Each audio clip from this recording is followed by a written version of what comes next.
Good afternoon, everybody, and welcome on this beautiful day.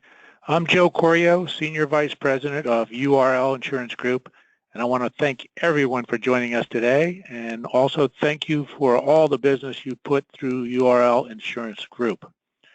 We truly appreciate you working with us. We know you have choices, and we are very grateful that you do choose to work through URL.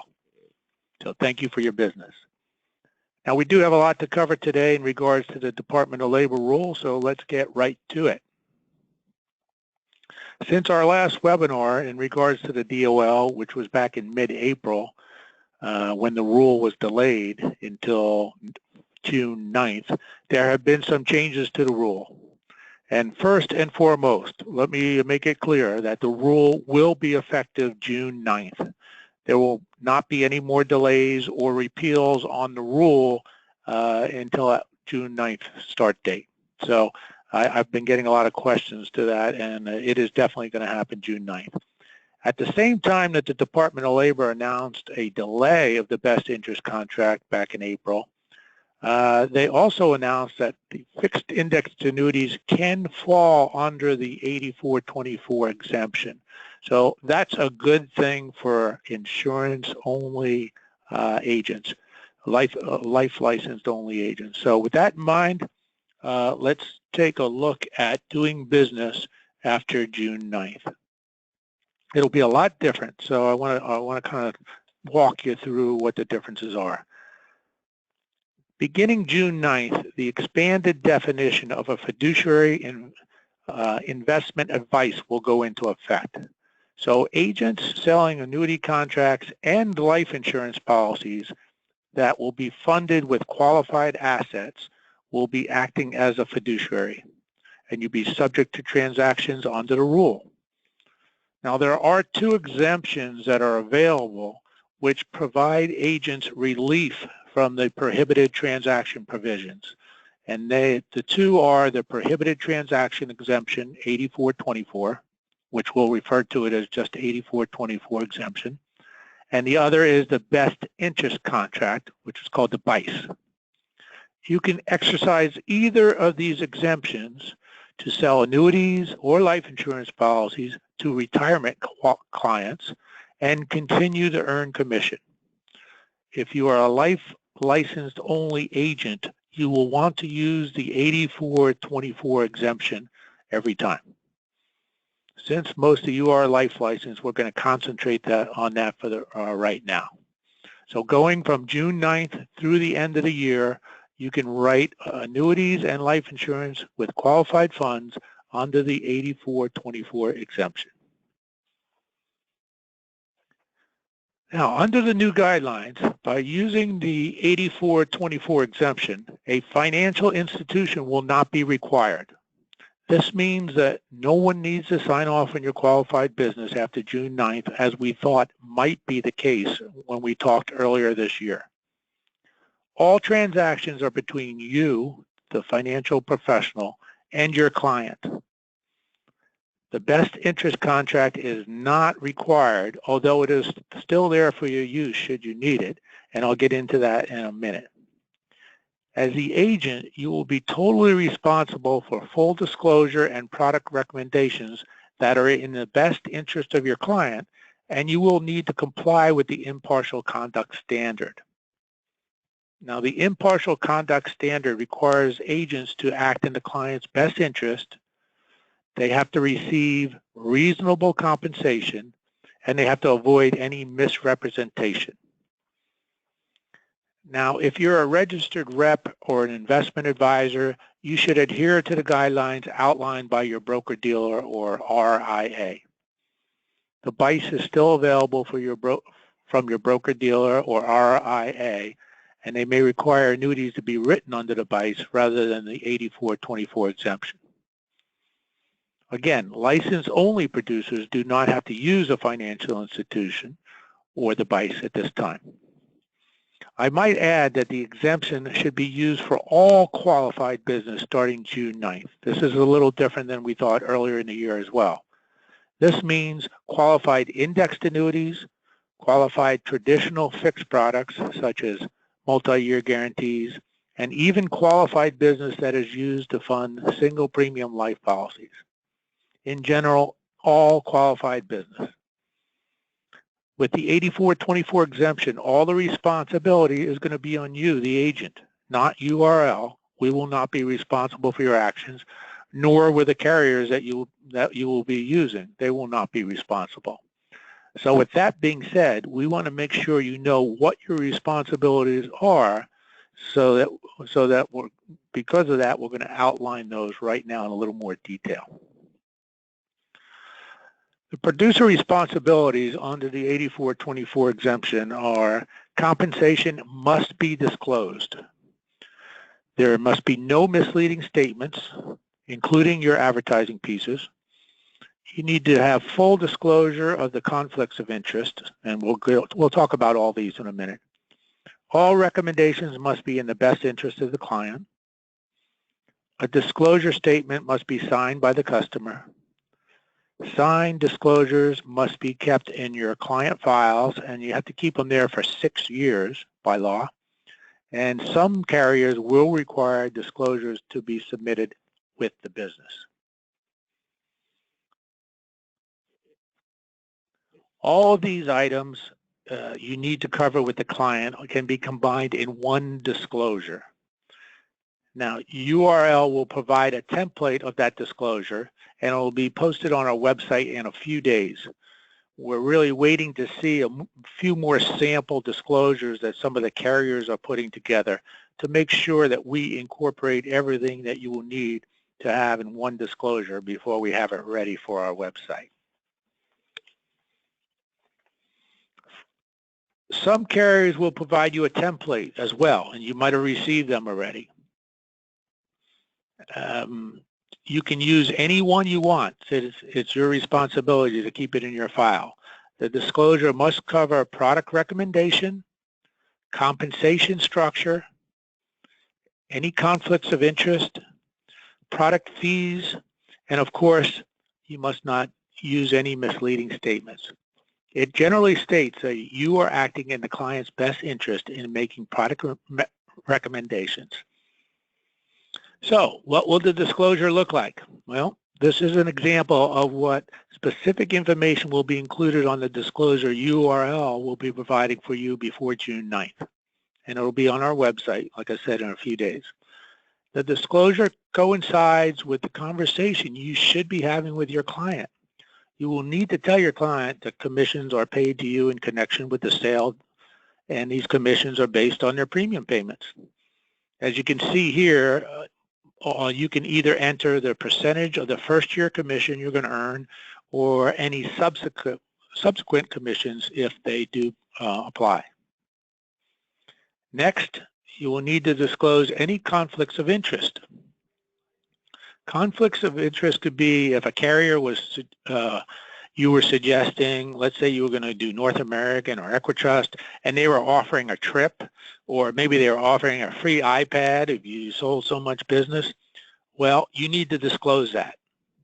You need to be fully upfront and transparent with your client in regards to compensation and any potential conflicts of interest.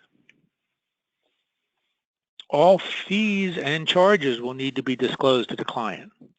Fees are usually outlined in the product or rider disclosure statements, so these can just be attached to your 8424 disclosure as well.